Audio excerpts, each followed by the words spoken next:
Dude, Here we are.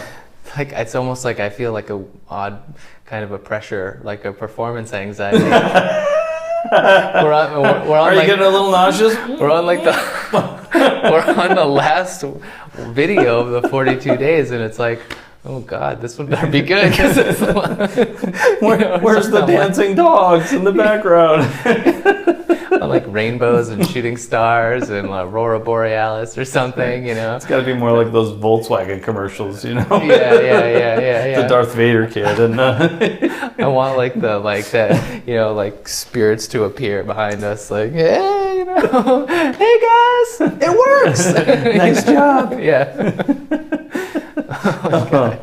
Oh, quite the journey. It is. It's been really cool. It's been very cool. Yeah, I hope you guys have really enjoyed it as much as we have making it, because we've had a good time. Absolutely. I've learned a lot, you know. I mean, you know, I've been doing this with you for a while, but even just making these videos with you and reiterating and going over the practices and organizing the work like this and how to present it and how to, you know, all that has just completely been transformational for me. So I hope that it has been for you guys as well. And I've just been super grateful that I didn't go into the IT world.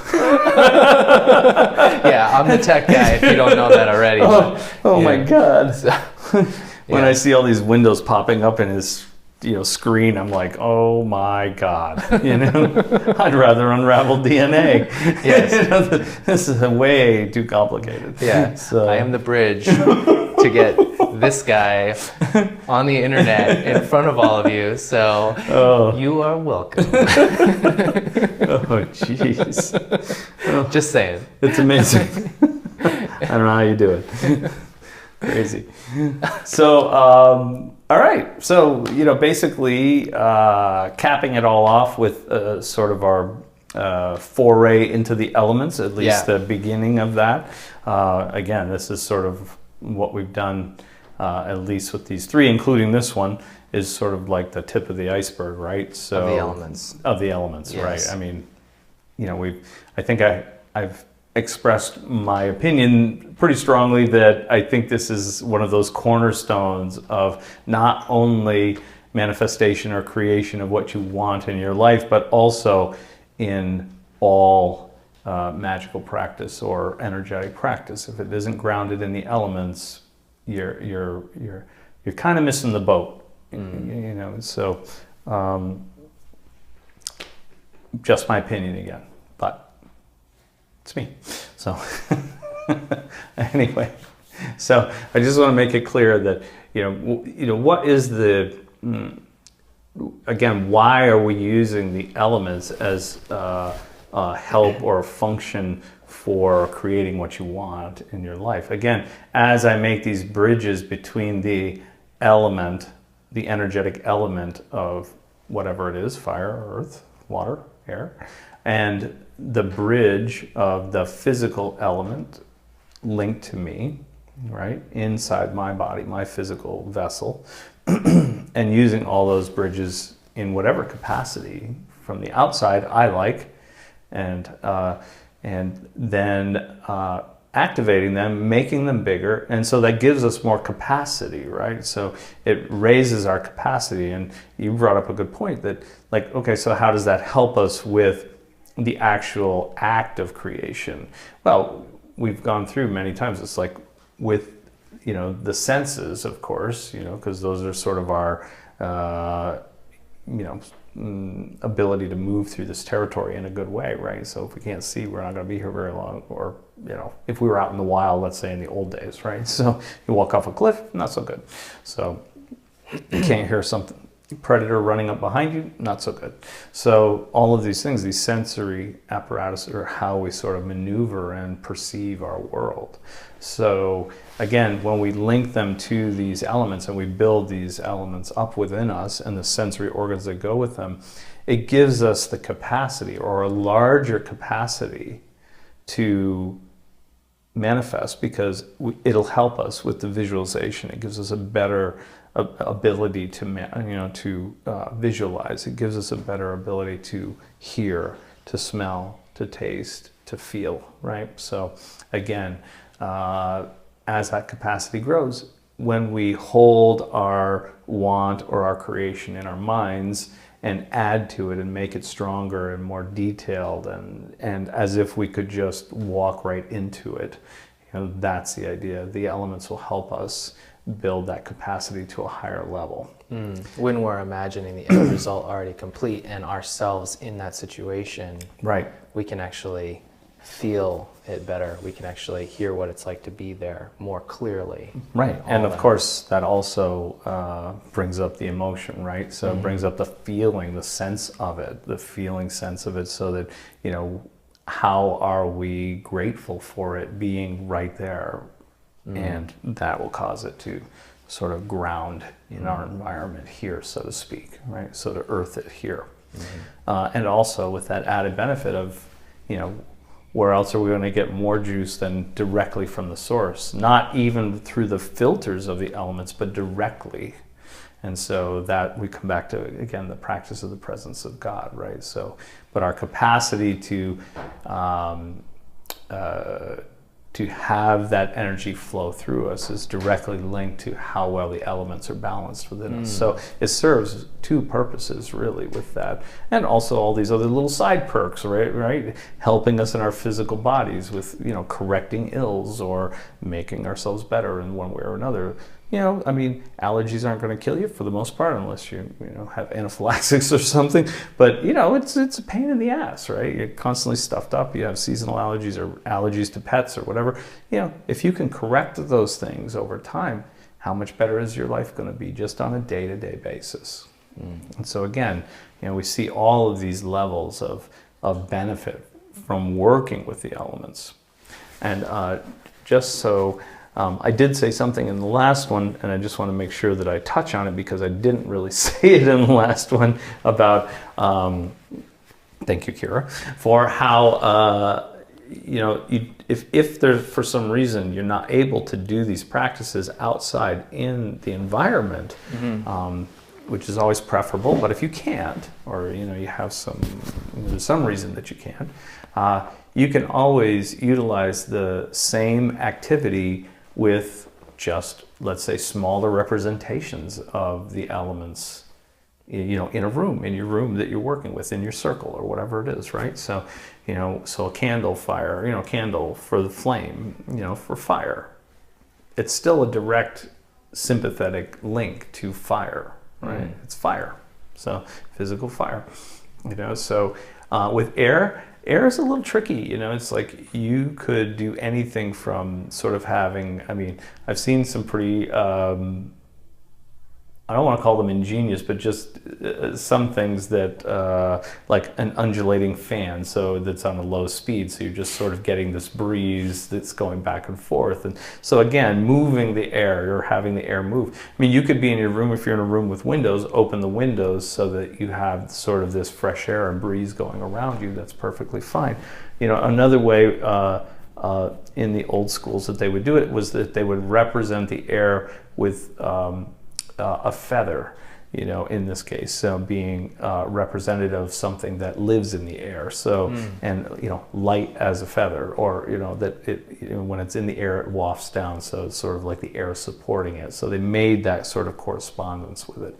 And so, in a lot of traditions, that will be represented in that way.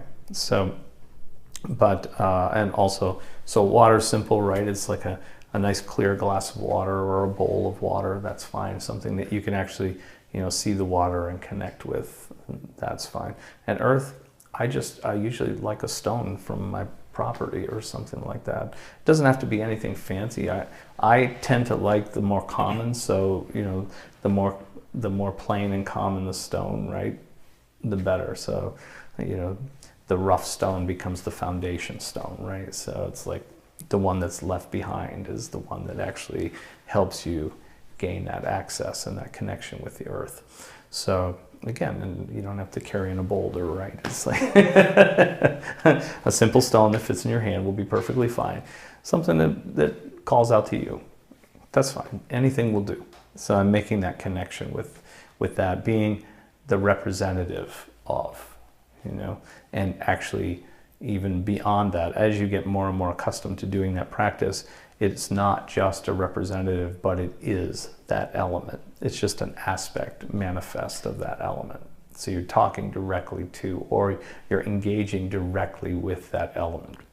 That's the idea, right? We take away those layers of representation and more that it is just an aspect of that element. So you're actually directly talking to the element instead, which makes it personal again.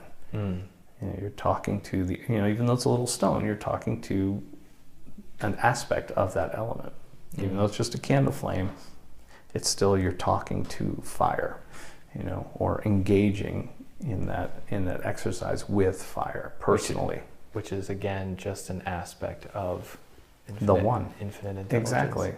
Exactly. So we want to always try to bring it back to that. I love that, because it's like, again, it's like, you know, it's like, it's not so distant. No. It's not so removed from our everyday experience. It's like they say, it's like, oh, yeah, you're immersed in God. It's within you. It's within everything, and it is everything, and da da da da da. But like, this seems to me like such a great way. It's a visceral sensation, right? Yeah. You can get this really strong visceral connection, and that's we always know when you know, true energetic exchange is happening, because we have a visceral sensation, right? That's like a principle. We have, you know, this vessel is also a tuning fork, right? So it vibrates. It's all about vibration, right? So when some sort of energy is exchanged, there's a resonance within you. And so when I have that strong visceral sensation, or even a weak visceral sensation, I know that there's been something that's, you know, plucked on one of those, you know, vibratory strings, so to speak. I know that something has been exchanged. I know that things have changed in me somehow, in some way, built or depleted or whatever. I mean, everybody's had the experience. You know, you go into a room that's really down, and you all of a sudden, you know, it's like you start wilting. You know, you go into a place that's really up, even if you're sort of wilted when you get there, it's like all of a sudden, you know, you're like, you know, the energy is pinging off you in a way that's going to build you up. So again, this tuning fork is really, you know, it's an exquisite instrument. You know, the most sensitive instrument. We just have to kind of re-engage it as such. You know, we all have them. It's like we just need to take care of it, tune it. You know, we don't want to just, you know, as kids you know, we have the cardboard box and a stick and a couple of strings, and we pluck them and make a sound, right? Or we're pounding on a box or whatever it is. Those are instruments too. But we want to take that and turn it into a Stradivarius, right? or a Steinway piano, right? Like, what the hell's a Stradivarius? Violin. Okay, sorry. So again, you know, it's like I've admitted my ignorance. That's the thing, and Stradivarius is probably a great analogy because there were never two made the same. You know, so as always, but they're also like they're the epitome of that instrument. So, you know, extremely sensitive to vibration, and that's what it is. We're trying to turn ourselves into that so that we can adjust ourselves to any situation and move through this world in a harmonious way. Yeah. Yeah, that's the whole idea. If we don't have that sensitivity, that's the rough edges that we're trying to smooth off now. That's all. You know, we're constantly working at that and honing it, making it better.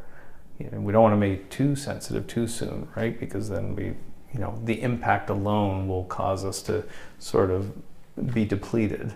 But the idea is, where's the balance, right? It's that balance. When do you need to have an edge, and when do you need to be soft? You know, when that sensitivity you can ignore, another one you're going to track that to, you know, to your opportunity that's waiting for you. You know, you have to have those feelers out all the time and know which ones you're going to glom onto and the other ones that you're going to let go without any regret, right? So that's the idea. It's we're constantly tuning this instrument to play the type of music that we want. right? I mean, we want our experience. We want our favorite song.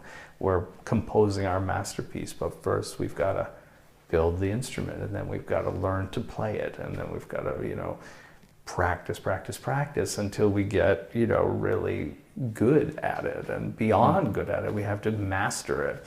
And then, we have our masterpiece, right? We go through a life that we engage in every day on the highest level possible, which is a nice segue into where we are with today. And that was just a nice little foray into things that I forgot the last time. So almost like you planned it. Kind of, but not really. But you didn't. But I didn't. And you know that. It's the only way it works. It's the only way it works. Planning never works for me. Yeah. So for today, it's, how do we then, now that we've tuned up these elements, how do we take them into the world? Because again, yeah, it's nice that we've increased, let's take the ideal situation. It's nice that we've increased our vision, or, we hear better, there's no tinnitus, our sinuses are clear. Wow, already great, right? So all of these things, all of my taste buds are fully awaiting the next meal, like me right now. Right. So all of the senses are really online, and we're really doing well with these elements. But, we don't want to isolate them to just the practice. That's always been a point for me. It's like, this is not weekend warriorship.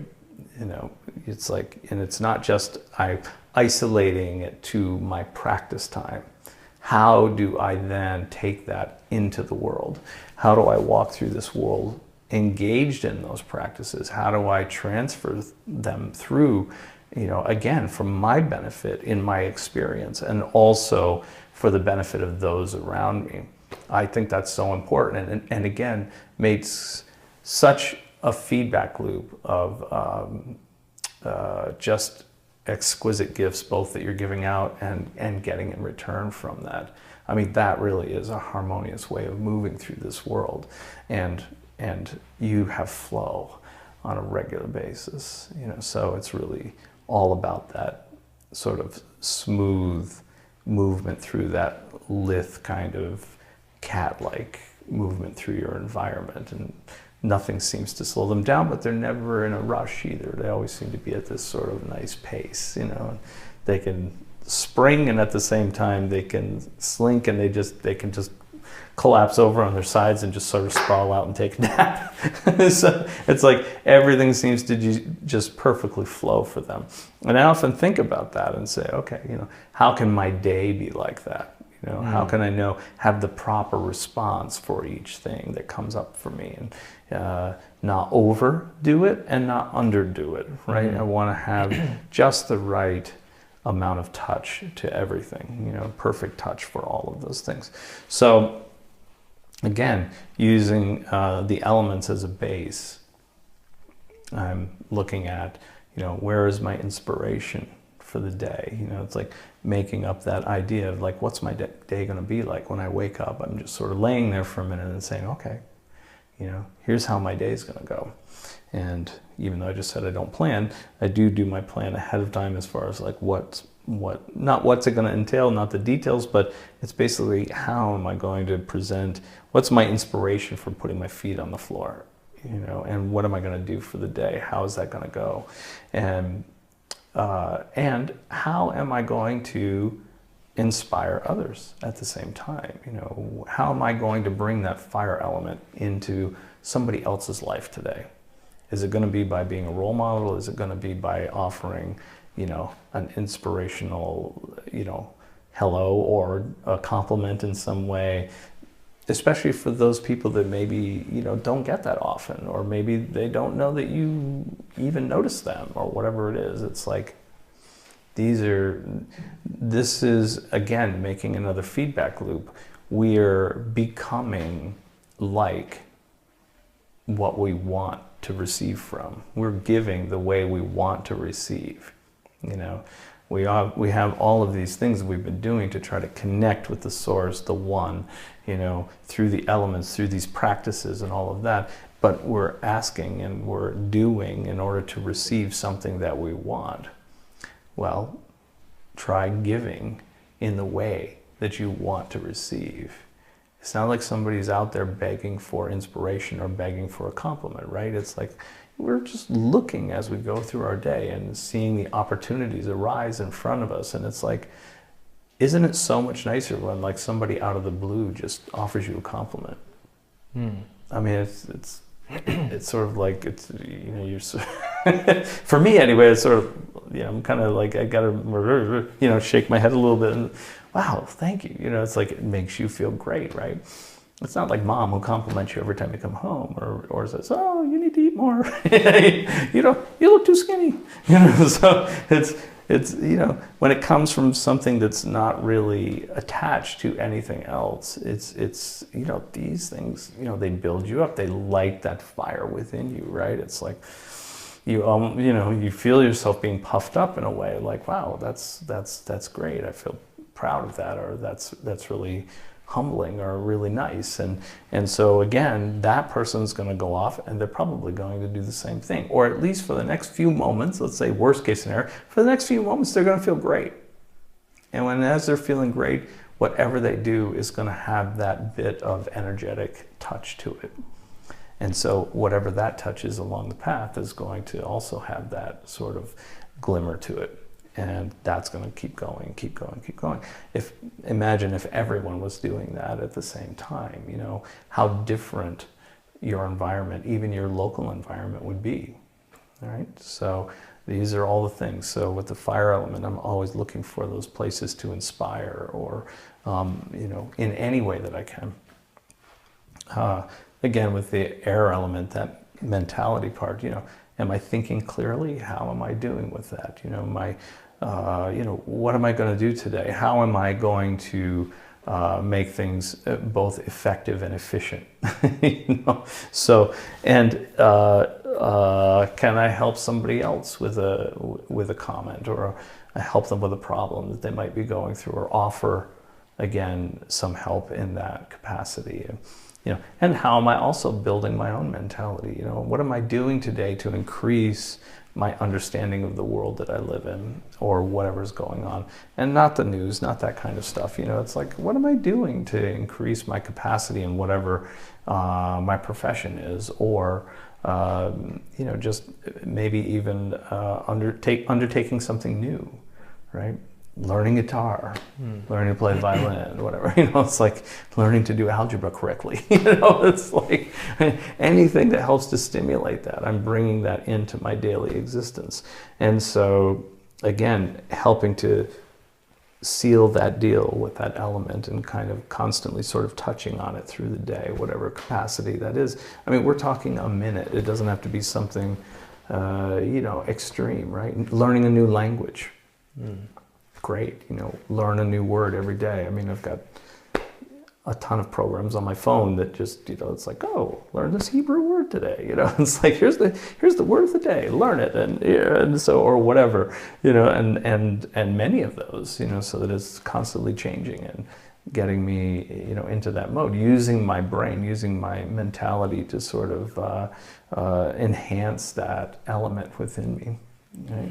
And the same with somebody else, you know, asking them a pertinent question, you know, asking them something about themselves, you know, that they have to elaborate on. So, you know, again, using them to, you know, think, not just to complain. And also the pulling away from those things, right? We'd be remiss if we didn't talk about that. It's like, you know, there's no reason to add into the sort of the baser elements of our society as well, in every society, and, you know, human society. So it's like, you know, I don't engage in things like gossip, and I don't speculate on people's motives or whatever it is. You know, it's like I just let it go. I'll walk away from that, and already I'm saving my energy, right? So it's like I'm not putting things out there that I might regret saying later or think about it. It's a mental aspect.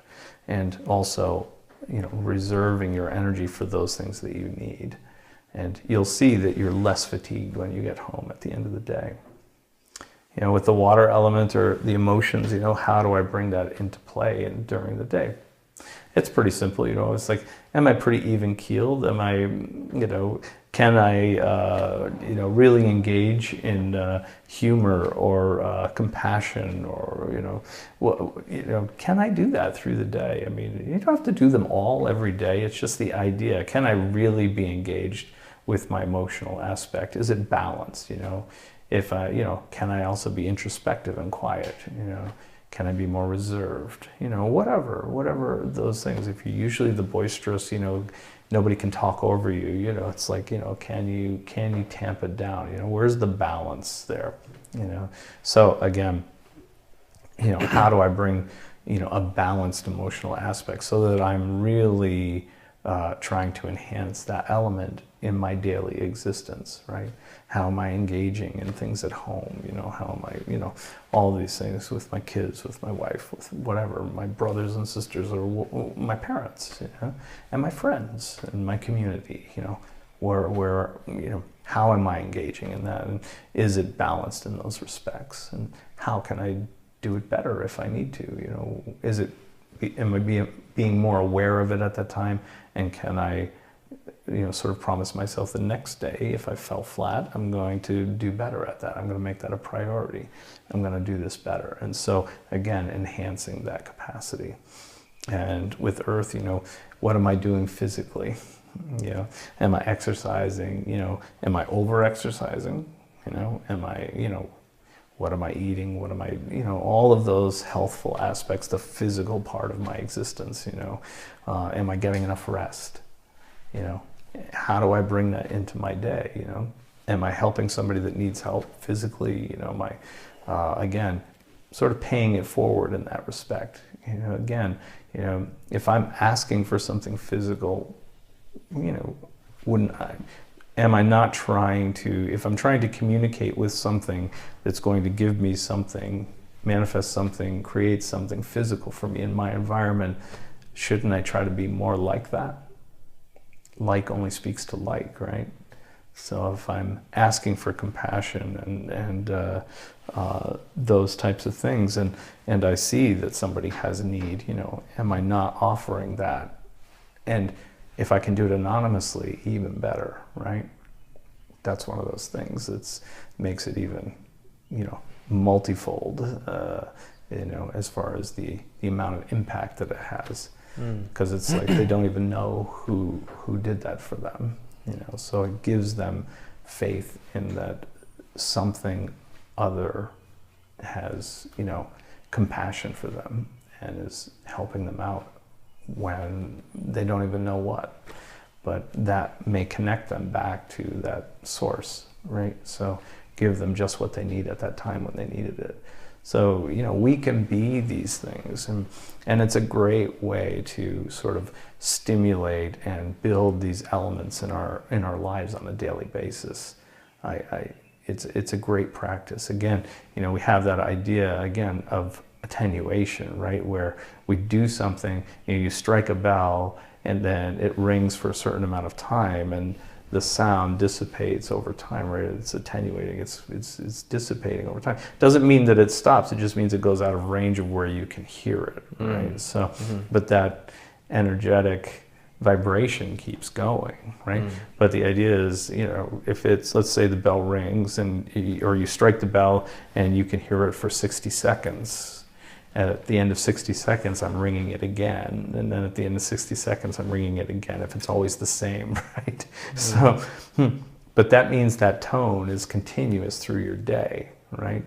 The attenuation factor is ramped down. So, and that's that sort of idea of imbibing and taking these elemental practices into your day and sort of pinging on them when you can, where you feel, you know, the opportunities are going to come up. When you start doing this, you're going to see more opportunities than you can actually do, but you do what you can, right? Yeah. Until you can, you know, you're in a place where you can have even more impact on the people around you, you know. But even starting it, again, becoming like, you know, that which you're trying to communicate with it makes it so much more doable. It makes it so much more easy to have that personal conversation in your circle walking, right? because you're becoming more and more like that. You know, more and more like what you're trying to communicate with. I mean, it's like people, when we have just general friendships, right? It's like we have something in common, or we have a common like, or we have some relative in common, or whatever. But there's some commonality there. And then we build on that, and sometimes it doesn't work, and sometimes it does. But, you know, with long-term friendships, it's like, you know, we build on that and build on that, and it becomes more and more personal. We understand each other more and more, and we know our little quirks and our little, you know, the way that we say things other people wouldn't pick up, but you pick it up, you know, and that type of thing. That's that same type of, you know, personality building that we're doing here, you know, on a, let's say, a grander scale than just, you know, working the elements into my day. You know, it's like you're becoming that which you're trying to communicate with on a regular basis. So when I'm doing my circle walking and I'm having my conversation with the one, you know, I've engaged in a practice now prior to that that makes me more and more like what I'm speaking to, right? What I'm having a conversation with, I'm making our vocabulary more and more similar, right? So, and that changes things. It makes it more personal. You know, you feel, for whatever reason, you feel like you have, you know, more connection there. And it becomes more and more, it becomes deeper for you, it becomes more personal. And that just spurs the whole thing, much as the practice of the presence of God accentuates the elements, and the elements, working on the elements accentuates that ability to be in that place. You know, bringing these practices into your daily routine accentuate your personal, you know, walking the circle and talking and conversing, you know, having, you know, conversation, two-way conversation, not just you unloading. There's a difference. It can start out as that, but I guarantee you if you do the practice long enough, it will be this two-way communication back and forth. And I mean, the sky's the limit after that. So, you know, it'll help you get that, you know, feline grace moving through this environment, this realm for as long as you can, you know, in the most harmonious way you can. That's all I got. You love it when I do that, right? Just sort of drop you off on the end. Yeah, I love it. It's Brian's favorite thing to do.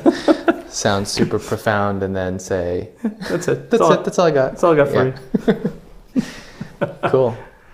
Well, all right, man. Yeah. This was awesome. Yeah. We hope you guys enjoyed watching as much as we enjoyed making it. And now Dustin will release my family, and I can go back to work, you know, and yeah. So yeah, let us know what you think, and again, feel free to share these videos and absolutely check out the website and see what we've got going on and see what we've got coming out. Yeah, absolutely. So good luck and yeah, good fortune.